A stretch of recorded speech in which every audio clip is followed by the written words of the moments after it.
그러니까 제가 생활하면서 이제 이런 게 꼭 필요하다 살아오면서 그런 것들을 이제 배우는 거죠. 배우고 따라하는 겁니다. 오늘이 바로 그 일신이죠. 그다음에 내일은 또 우일신이고. 그래서 야 이거 참 멋있다. 이거 배워야 되겠다고 해서 배워가고 있습니다. 지금도 배워가고 있는 중이죠.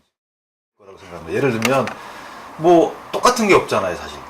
이 자연현상이라는 게 항상 나무가 거기 있지만 어제의 나무가 없고, 그다음에 강물도 항상 흘러가는데 우리는 항상 있는 걸로만 보지 않습니까? 마찬가지로 사회도 이게 자꾸 변해야 되는데 뭔가 우리는 자꾸 정체된 걸로만, 그게 이제 보수라고 표현하는데 실제 보수와 진보는 저는 구별이 없다고 보거든요. 사람에 따라 틀린 것이지. 진영 논리나 지역 논리에 우리가 너무 얽매이는 게 아니냐. 그걸 갖고 우리 유권자분들이 나는 어디니까 나는 진보여야 돼. 나는 어디니까 보수여야 돼. 이런 거는 전혀 이거는 역대의 그 기성정치인들이 만들어 놓은 틀에, 프레임에 갇히는 꼴이 되는 건데 저는 정말 답답하더라고요. 왜냐면 내가 이렇게 살아와 보니까 이게 맞는 것 같아. 그래서 자기가 이념을 갖고 사상을 갖고 정책을 피고해야 되는데 이게 아니고 나의 바탕은 뭐니까 뭐다. 야, 이건 난 도저히 이해를 못하겠어요. 개인적으로. 그래서 정당으로만 판단하고 지역으로만 판단하고 이게 과연 타당하냐? 타당치 않다고 저는 봅니다. 그래서 이런 부분들에 대해서 좀 인식이 좀 많이 퍼져야, 그래야 정치인들이 긴장하고 진짜 이 양반들이 하는 일에 따라서 평가받는 것이지. 자, 국회의원들이 지역 대표를 뽑고 또는 그 특정 직업군이나 특정 계층의 대표를 뽑았으면 그 일단 기본적으로 역할에 충실하자. 이게 기본 시작을 해야 되는 거고, 그러려 그러면 지역 주민하고 신뢰가 있어야 되고, 일단 신뢰가 기본이다. 정치는 신뢰다. 라는 생각을 합니다. 신뢰가 있어야 내가 뽑은 수임받은 사람이 일을 진행할 때 힘을 주는 거거든요. 그건 이제 정치 철학입니다. 신뢰.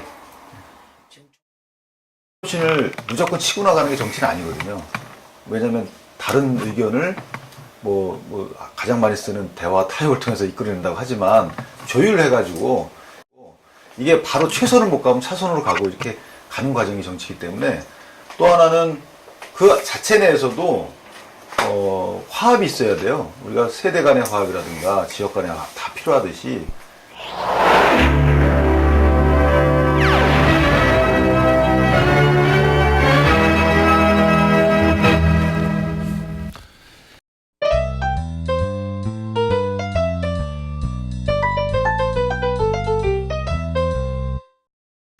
안영시를 사랑하고 안영시민을 위해 불철주야 국민 생활 증진에 수고 많으신 새누리당 안영시 동안구 갑 담원역의 윤기천 운영위원장님과 이야기를 나눠보도록 하겠습니다.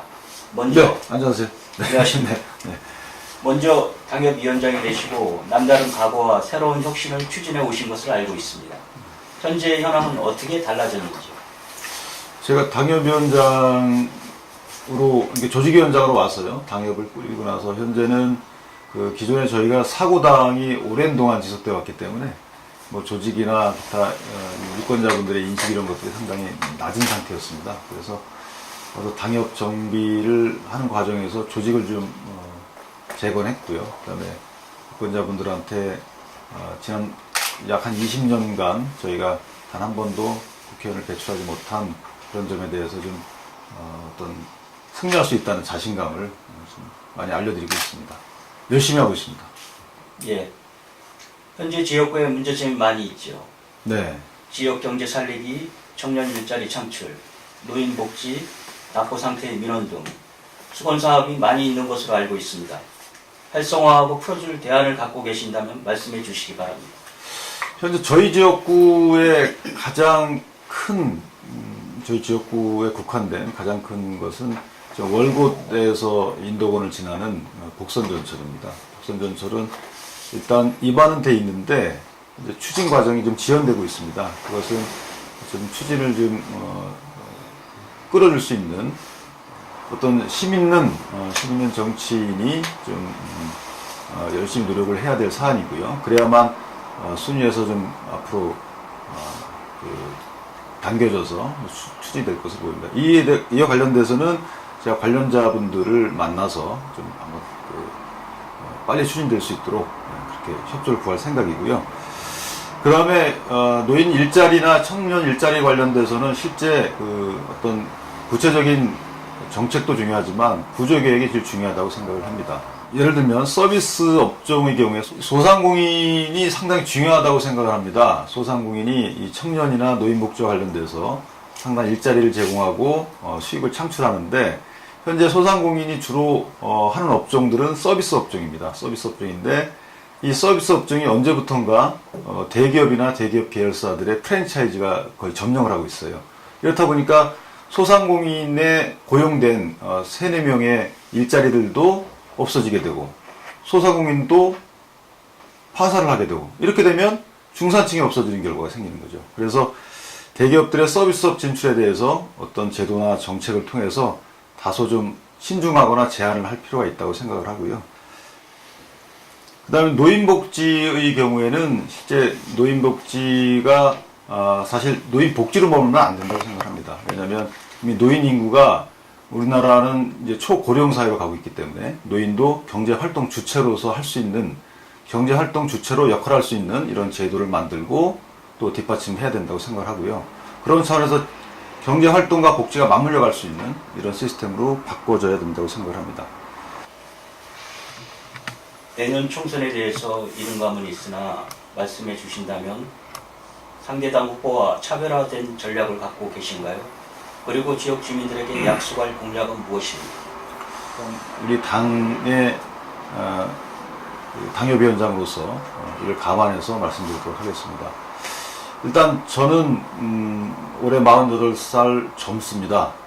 따라서 이 젊음을 장점으로 승화시켜서 뛰어다니는 지역 주민들께 드릴 수 있는 말씀은 기존에 제가 드린 말씀에 더해서 그 과정을 좀 더 투명하게 하겠다라는 점을 먼저 말씀드립니다. 예를 들면 제가 의정활동을 어떻게 했는지, 어떤 법안을 만들었는지, 또는 그 법안을 만들 때 왜 그렇게 만들었는지, 이런 것들에 대한 사전 설명이나 사후 설명 없이 의정보고서만을 돌려서 주민들이 이해한다 쉽지 않습니다.